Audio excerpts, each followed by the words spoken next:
Mesdames, Messieurs, bonjour. Merci de rester fidèles à Radio Sénégal. 13h au micro, François-Xavier Thiaw. Les titres de cette édition. Laissez-vous transporter. Le TER arrive bientôt en gare. Le train express régional dont les travaux de construction sont lancés cet après-midi par le président Macky Sall sera opérationnel fin 2018. Le TER va assurer la navette Dakar-Aéroport Blaise Diagne via Diamniadio. Il pourra transporter 115 000 passagers jour. C'est un projet de plus de 568 milliards de francs CFA. Le directeur général de l'APIX qu'il pilote est l'invité de ce 13h. Le permis de conduire en question suite aux nombreux et mortels accidents de la circulation.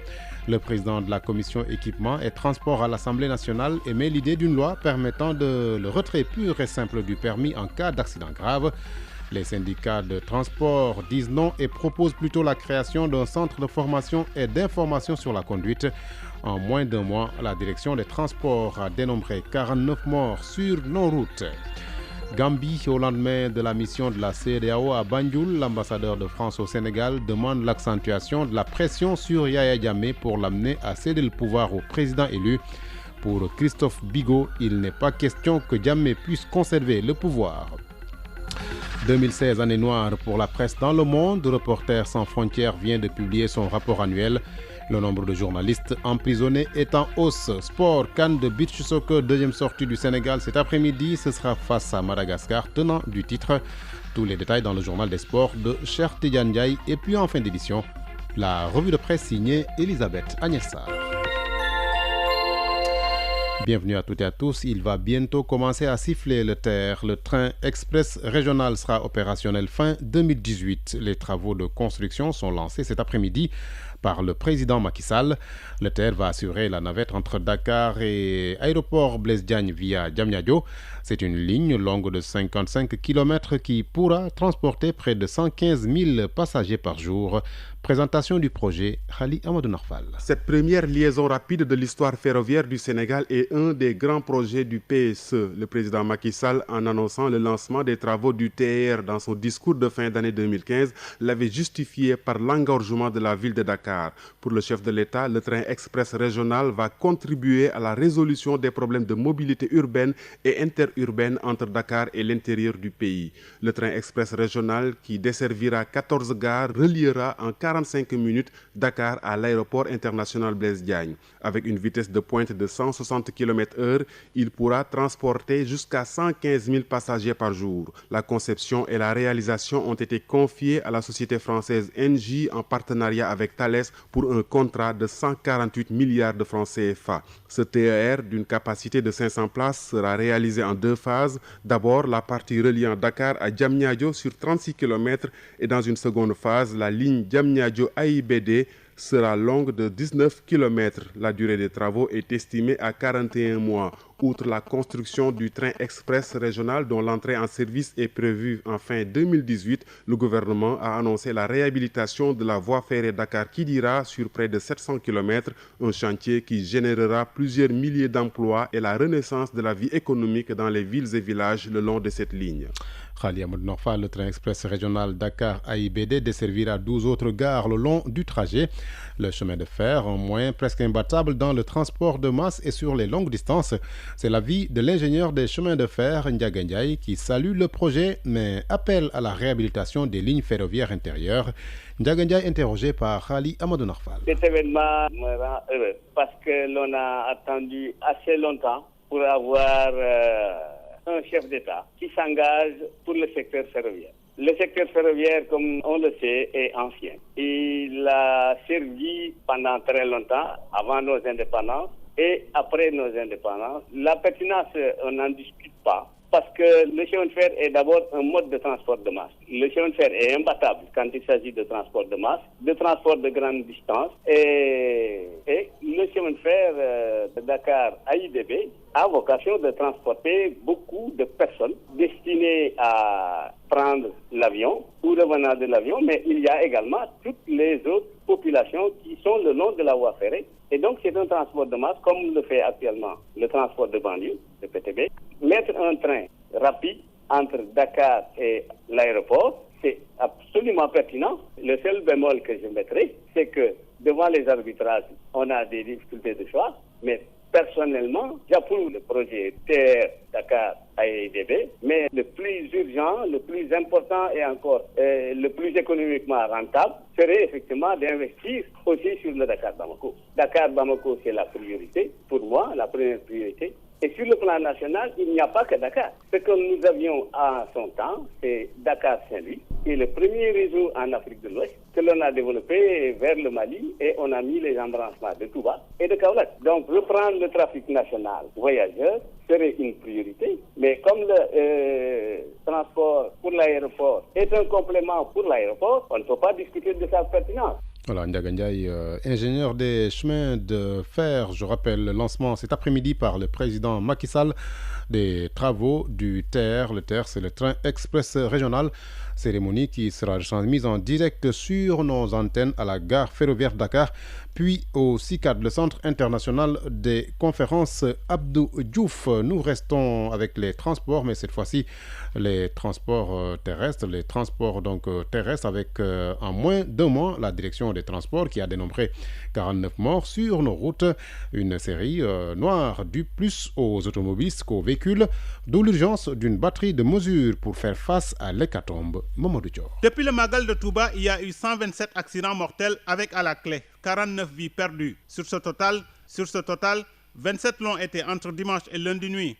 Pour le directeur des transports terrestres, Cheikh Oumar Gaye, le facteur humain est le principal coupable. C'est globalement des dépassements dangereux ou bien des conduites en état de somnolence qui a conduit à des collisions qui a coûté des pertes en vie humaine. Au-delà de la responsabilité des automobilistes, le facteur technique n'est pas à écarter selon Cheikh Oumar Gaye. Ce qui se passe en ce moment, on a des centres à deux vitesses. Un centre moderne qui utilise les dernières techniques, les derniers outils de contrôle et des contrôles qui se font de manière visuelle dans les régions. Les contrôles techniques se font de manière visuelle comme à l'ancien temps. Il y a des véhicules qui circulent à Dakar qui n'ont même pas de visite technique. C'est vraiment le contrôle routier et malheureusement, on n'a pas suffisamment de moyens pour pouvoir traquer vraiment tous ces comportements-là. Le directeur des transports terrestres d'annoncer des mesures pour que nos routes deviennent de moins en moins des mouroirs. Cheikh Oumar Gaye. On a toujours déployé des activités de sensibilisation, de formation et d'éducation par rapport à des comportements d'insécurité routière. Mais il est apparu effectivement que ces mesures ne sont pas suffisantes. Les mesures qu'on est en train de prendre à court et moyen terme, c'est carrément la révision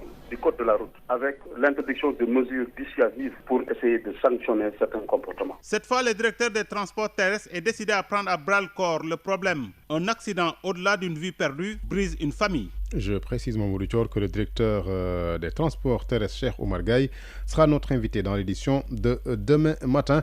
Il a annoncé donc le nombre de 49 morts sur nos routes en moins d'un mois, donc trop de morts sur les routes au Sénégal, des morts dues à l'indiscipline des chauffeurs, mais aussi et surtout à la vétusté de certains véhicules. Une situation qui pousse d'ailleurs la présidente de la commission équipement et transport à l'Assemblée nationale à vouloir déposer une proposition de loi qui permettrait le retrait pur et simple du permis de conduire en cas d'accident grave dû à l'indiscipline. L'honorable député Penda Seck Dieng en parle au micro de Mariama Mané. Il y a trop d'accidents, il y a trop de morts. Et c'est dû à l'indiscipline des chauffeurs et à la vétusté des moyens de transport. Donc l'État est responsable de ces moyens de transport qu'il doit changer. Les chauffeurs doivent avoir une sanction. La sanction consiste à retirer le permis de celui qui fait un accident. Ces accidents mortels, les responsables de ces accidents mortels ne doivent plus conduire, à mon avis. En dehors du retrait du permis, est-ce que vous ne seriez pas pour la vérification des voitures qui doivent être en circulation si les voitures sont vétustes? Bien sûr, les véhicules doivent être vérifiés. C'est pourquoi je dis qu'il faut même les changer parce que les 3/5 des véhicules qui roulent actuellement ne sont pas en bon état. Surtout les gros moyens de transport, notamment les cars rapides, les bus, les camions. Honorable député, on constate aussi que des fois les chauffeurs sont trop jeunes. Il y a aussi cette jeunesse. Les chauffeurs sont trop jeunes, irresponsables, fougueux. Alors ils ne se soucient de rien. Avant-hier, quand j'allais à Théon, j'ai vu qu'un jeune qui nous a doublé à la 3e position. Fiou! Et il est allé, il a rencontré un bus, il s'est arrêté. Sinon, ça allait créer un accident. Voilà, Penda Seck Dieng, présidente de la commission équipement et transport à l'Assemblée nationale. Naturellement, le syndicat des transports de la gare routière de Colobane n'est pas d'accord sur cette proposition pouvant aboutir au retrait pur et simple du permis de conduire. Elhadj Abdou Karim Seck, un des responsables de ce syndicat, invite l'État plutôt à la création d'un centre de formation et d'information sur la conduite. Elhadj Abdou Karim Seck parle au téléphone de Jean-Baptiste Boukepsané. Les accidents de la route, en fait, il y a 3 acteurs. Donc, il y a les humains, il y a les infrastructures et le matériel roulant. Donc, je pense que si on problème, il faudra l'attaquer sur ces 3 plans. Sur le plan humain, nous disons que puisque les causes de 92% des accidents sont des causes humaines, il est important qu'on attaque le problème au plan humain. Alors, au plan humain, il y a les conducteurs, mais aussi il y a les piétons, les cyclistes, les motocyclistes et même les personnes à mobilité réduite qu'il faudra former et informer. Il faudra l'information routière, mais aussi la formation, un centre de formation. Nous ne cessons de demander qu'il y ait un centre de formation initiale et continue pour que les gens soient formés de façon professionnelle. Bon, la formation initiale également, il faudrait l'appuyer par une conduite accompagnée. Eladj Abdou Karim, au niveau de l'Assemblée nationale, un député va déposer une proposition de loi pour le retrait pur et simple du permis. Quel est votre avis? Alors, mon avis est très simple. Je ne pense pas qu'on puisse retirer un diplôme à un médecin parce qu'il a fauté. On ne retire pas un diplôme à un administrateur parce qu'il a fauté. On ne retire pas un diplôme. Et pourtant, ce sont des fautes lourdes qui amènent mort d'homme. Ou bien destruction d'une famille parce qu'il y a perte d'emploi, etc. Il y a beaucoup de métiers où, quand on a fauté, on ne retire pas le diplôme.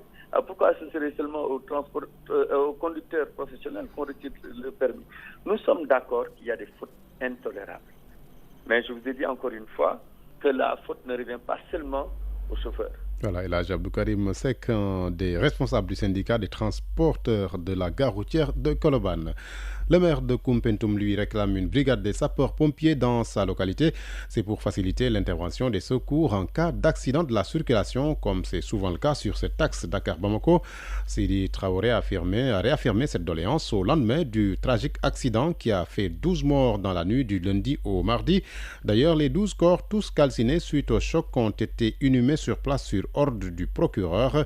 Le maire Sidi Traoré est au micro de Ansoumana Sadio. Procéder à l'inhumation des 12 corps calcinés, donc ils ne sont pas identifiables. Le procureur nous a donné ordre quand même de faire le travail ici à Koumpentoum. Maintenant, nous sommes ici à l'hôpital pour s'occuper des autres. Ils sont venus, tous les bagages sont complètement calcinés. Ils sont restés sans ressources, sans bagages, ni chaussures sur les pieds. Alors nous sommes en train de voir comment faire acheminer les autres par-ci par-là. Au nombre de 46, d'autres doivent aller vers la Guinée-Bissau, d'autres vers Guinée-Conakry, Kolda, d'autres à Djaoubé, tout va chez eux. Bon, la prise en charge médicale a été faite par le centre médical avec l'action sociale. Nous avions même construit, en partenariat avec le conseil départemental, un lieu pour abriter les sapeurs-pompiers. Mais là, jusqu'à présent, on n'a pas pu avoir le nombre de personnel pour cela. Parce que s'il y avait le camp de sapeurs, on pouvait quand même limiter les dégâts. C'est la énième fois que des accidents pareils se passent ici, dans le territoire de Koumpentoum, et qu'on n'arrive pas à faire quelque chose. Moi, quand même, je fais un appel au président de la République, au ministre de l'Intérieur et au ministre des Forces armées, de demander quand même de nous aider au plus vite que possible. Vous savez, c'est à 100 km des sapeurs de Tamba, à 100 km de l'hôpital régional. L'hôpital de Koumpentoum, le plateau n'est pas tellement élevé que le plateau soit relevé. Hier, vous avez vu, tout le département a été sensibilisé, tous les infirmiers, les docteurs, les sages-femmes, les infirmiers, les AS, tout le monde a été sensibilisé pour pouvoir s'occuper de ce nombre de malades, parce qu'il y a une 60aine. Radio Sénégal sur l'ensemble de son réseau synchronisé à 13h13 au lendemain de la visite de la délégation de la CEDEAO en Gambie sous la conduite de sa présidente Ellen Johnson Sirleaf. C'est le statu quo à Banjul. Yahya Jammeh campe sur ses positions et la CEDEAO s'est donné rendez-vous samedi à Abuja pour apporter une réponse à cette épineuse question de la Gambie. Pour l'heure, la situation reste un peu tendue, même si les Gambiens vaquent à leurs occupations. C'est en tout cas ce que nous dit Aliou Cissé, journaliste indépendant, joint tout à l'heure par Aboubakry Diako.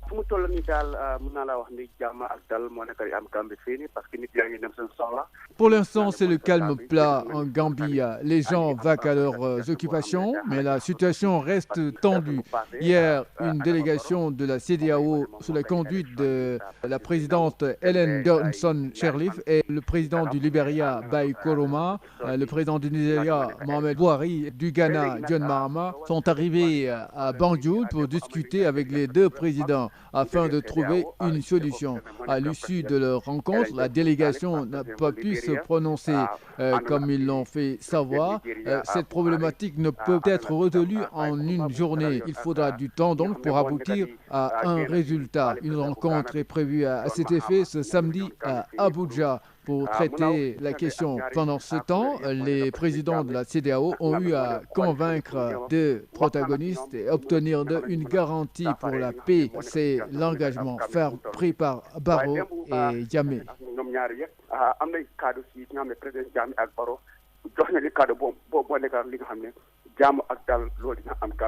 Voilà, lui aussi, c'est journaliste gambien joint tout à l'heure à Banjul par Aboubakry Diako. L'ambassadeur de France au Sénégal, lui, n'est nullement surpris par l'évolution de la situation sur place à Banjul. Avec l'échec de la médiation de la CEDEAO, il faut renforcer la pression sur le président Jammeh. Pour Christophe Bigot, il n'est pas question que la transition ne se passe pas bien en Gambie.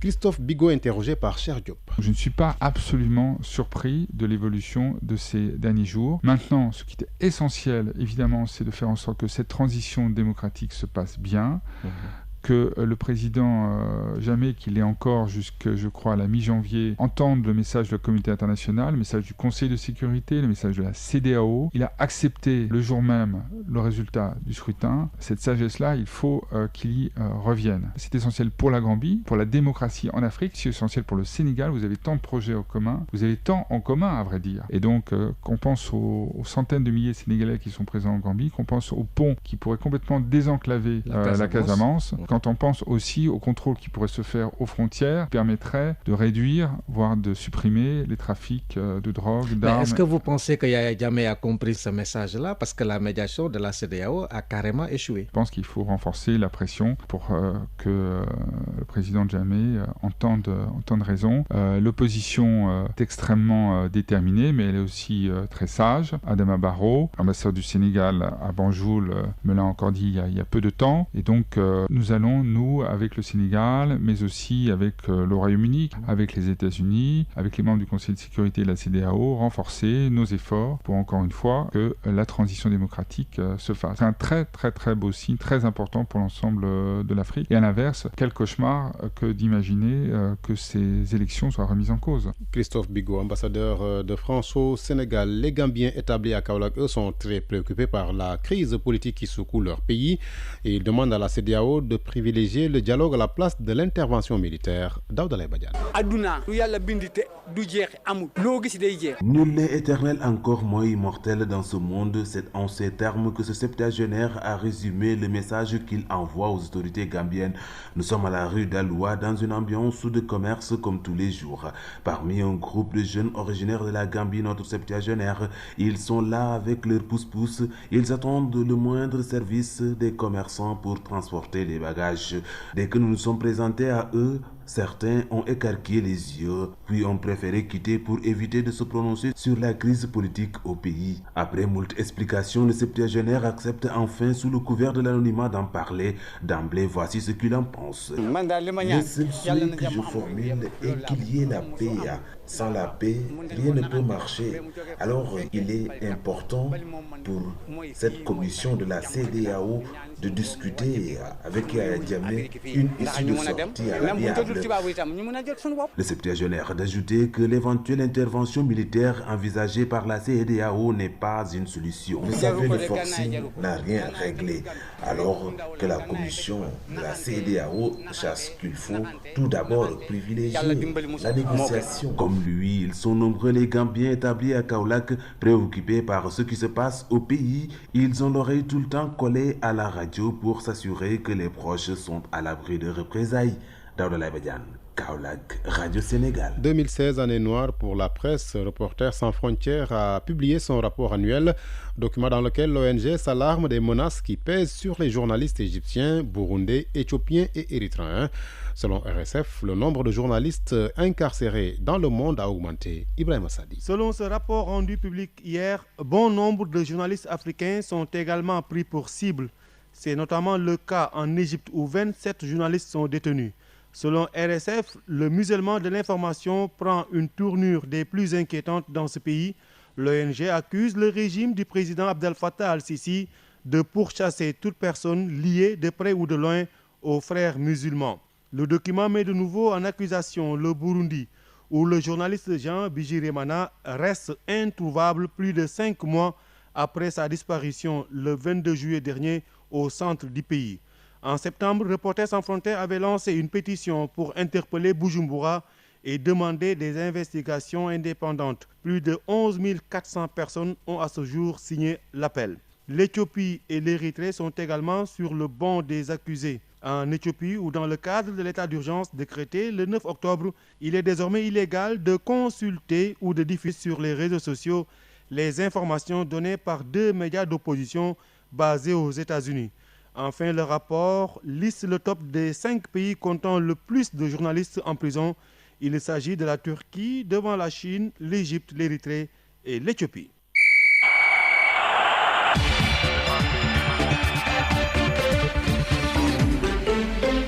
L'actualité des sports présentée en direct par Cheikh Tidiane Ndiaye. Bonjour. Bonjour. Les Lions du beach soccer pour la revanche devant Madagascar à la CAN au Nigeria. Au-delà de la revanche, puisque le Sénégal avait été battu en finale de la dernière édition par Madagascar, les Lions veulent dès ce soir se qualifier pour le deuxième tour. Et pour cela, il faudra naturellement battre Madagascar. Hier, les 2 équipes ont gagné leur match d'entame. Le Sénégal devant le Maroc 2-1, Madagascar devant la Libye 9-5. Les Lions font donc face au gros morceau du groupe B, le champion en titre Madagascar. Le match est programmé à 17h45. Un peu plus tôt, dans le même groupe B, le Maroc croise la Libye à 15h15. Dans le groupe A, à 16h30, Ghana, Égypte et à 19h, Nigeria, Côte d'Ivoire. Hier, la Côte d'Ivoire a battu le Ghana 5-0. Le Nigeria, pays hôte et également favori, domine l'Égypte sur le score de 3-2. La 6e journée de la Ligue professionnelle à partir de cet après-midi. Pour la Ligue 1 de football, l'enjeu reste la première place. 3 équipes sont en tête du classement avec le même nombre de points, 10. Niary Tally, Jaraaf et Jambar se livrent une bataille à distance à Dakar, Mbour et Saly. Jaraaf, Stade de Mbour, Mbour Petite Côte, Niary Tally et Jambar Génération Foot.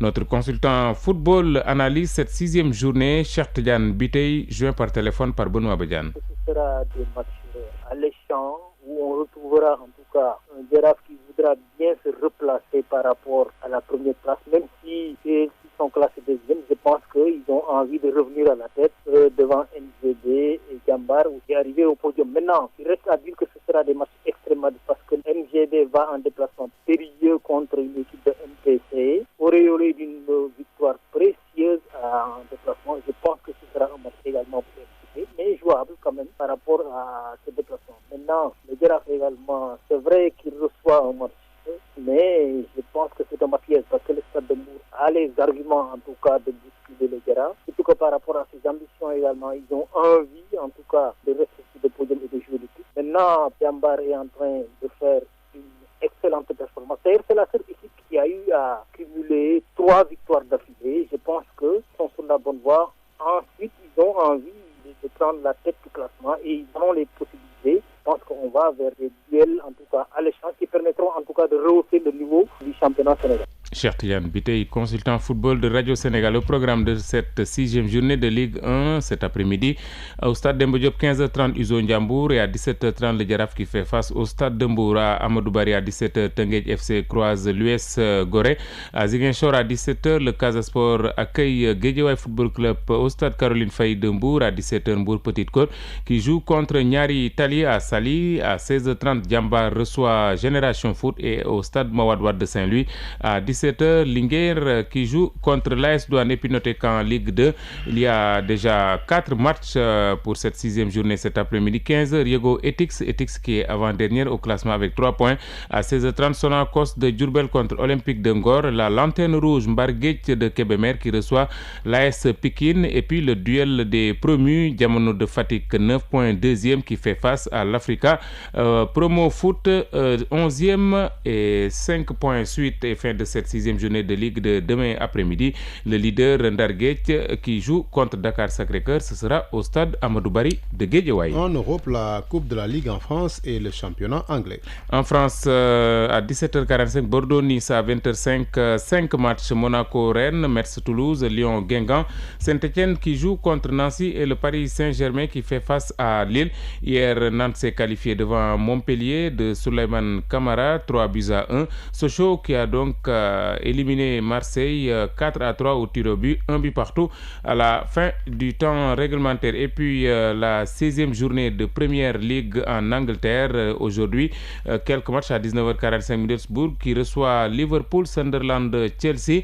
À 20h, Crystal Palace contre Manchester United, Manchester City qui reçoit Watford. Hier, Bournemouth a battu le champion en titre Leicester 1-0. Everton a dominé Arsenal sur le score de 2-1. Cher Ndiaye, merci. Tout de suite, nous recevons notre invité. Il s'agit de Mountagassi, directeur général de l'APIX. Et le prétexte, c'est le lancement cet après-midi des travaux du TER. Le TER, c'est le train express régional. Mountagassi, directeur général de l'APIX, répond aux questions de Khadifa Al-Koulibaly. Nous sommes avec Mountagassi, le directeur général de l'APIX. L'APIX qui est maître d'ouvrage délégué du train express régional. Monsieur Si, à combien se chiffre le train express régional? Ce projet, pour sa première phase, demande un montant de financement de 568 milliards de francs CFA. Son Excellence a décidé d'allotir le projet pour aller vers des lots performants. On a donc 7 lots, essentiellement avec 5 lots de travaux. Donc le lot 1, c'est les infrastructures, c'est toute la plateforme ferroviaire, les rails à écartement standard, les ouvrages d'art, les ouvrages hydrauliques. Le lot 2, c'est le système, donc c'est l'intelligence du train, le train électrique, toute la partie électronique du train. Le lot 3, c'est le ripage donc, de la voie fret, parce que la voie fret, actuellement, elle va être aussi conservée, réhabilitée. Donc, et le lot 4, c'est les gares. On aura 14 gares sur le tracé. De Dakar à Diamniadio, on aura donc 13 gares. Et la 14e gare, c'est celle de l'aéroport international Blaise Diagne. Ceci justifie simplement que ce projet va constituer une épine dorsale du transport public à Dakar, avec un raccordement par des nervures sur les autres modes de transport qu'on appelle la multimodalité. Si vous habitez Sacré-Cœur, vous voulez aller donc à Rufisque, vous prenez votre ticket de bus à Sacré-Cœur, le seul ticket vous suffira pour aller à la gare de Dakar, prendre votre train et aller donc à Rufisque. Ça aussi, c'est une autre façon de faire et de vivre le train. Mais ça, c'est le lot des gares. Le 5e lot, c'est le matériel roulant. On a embarqué avec Alstom, qui est le meilleur au monde en la matière, et nous allons commander 15 rames. Et chaque rame va être composée donc de 4 véhicules, donc 4 voitures. Et aussi le 6e lot, donc c'est qu'on appelle le lot concession et exploitation, parce qu'une fois que le Sénégal aura réalisé son infrastructure, il va falloir aller chercher les meilleurs au monde à la matière pour faire donc la concession et l'exploitation. Et le marché 7, c'est le marché supervision des travaux et les bureaux de contrôle. Voilà comment on peut décrire le projet et aussi donner une idée claire de ce qu'on peut appeler un montant de 568 milliards pour une infrastructure ferroviaire en la matière. Et quelles sont les retombées sur la population, les retombées économiques, les retombées aussi sociales? Les retombées économiques viennent du fait de régler une fois pour toutes les soucis liés à la mobilité en zone urbaine au Sénégal. Vous savez que Dakar représente 0,3% du territoire national. Dakar représente 66% de l'activité économique du pays, mais aussi 25% de la population. Donc, malgré les instruments apportés jusque-là, l'AFTU, le petit train de banlieue, l'autoroute à péage, on a encore des problèmes liés à la mobilité. Donc, ce train, du point de vue de la rentabilité économique, va faciliter la vie des gens au Sénégal, réduire les embouteillages et apporter un schéma de transport fiable, prévisible, mais aussi confortable. Ça, c'est d'une part. Et d'autre part, la solution électrique est une solution aussi confortable et conforme, moins polluante. Mais aussi, le souci de vitesse nous oriente vers un TER et non vers un tramway. Et c'est ça qui justifie l'idée du projet. Mais aussi, on va à Diamniadio pour la première fois. C'est une nouvelle ville. Il y aura 30 000 étudiants à terme. Il y a les parcs industriels, il y a les sphères ministérielles. C'est ça qui justifie la rentabilité économique d'un tel projet. Et après, maintenant, aller vers la création d'emplois, nous estimons 9 500 à 10 000 emplois sur le projet, mais aussi le fait de pouvoir transporter 115 000 passagers par jour avec une vitesse de pointe de 160 km/h donne une idée claire de la rentabilité financière du projet, c'est-à-dire un équilibre cohérent entre les charges d'exploitation et les recettes d'exploitation. Pour une première, c'est Dakar-AIBD, mais à quand d'autres terres? Est-ce que c'est dans les prévisions? La vision aujourd'hui, c'est la première phase, c'est Dakar-Diamniadio. La seconde phase, c'est Diamniadio-AIBD, mais aussi on va aller vers l'Interland, raccorder Mbour, Fatick, Kaolack, mais aussi aller à gauche vers Thiès et on verra plus tard sur ce tronçon, mais aussi l'écartement standard sur Dakar-Saint-Louis. Avez-vous déjà une idée du prix du billet du TER?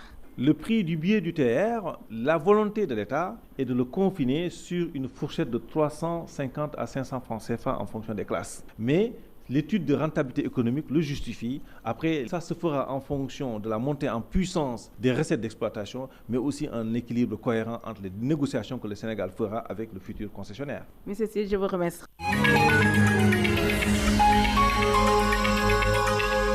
La dernière note de ce journal, la revue de presse signée Elisabeth Agnessa. Les journaux de ce matin sont revenus sur la médiation de la CEDEAO qui a quitté Banjul hier sans accord. Cette médiation, rapporte le quotidien, n'a pas réussi à faire revenir Yahya Jammeh sur ses positions.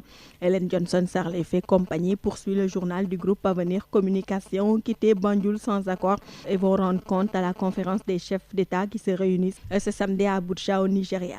Yahya Jammeh, si l'on en croit Direct Info, n'est pas enchanté par la proposition de la médiation qu'il a exhorté à respecter la volonté de ses concitoyens à céder le pouvoir après sa défaite électorale du 1er décembre dernier. L'homme fort de Banjul, révèle Direct Info, est donc resté intransigeant et exige des garanties pour ne pas être mangé à la sauce Gbagbo ou celle de Compaoré.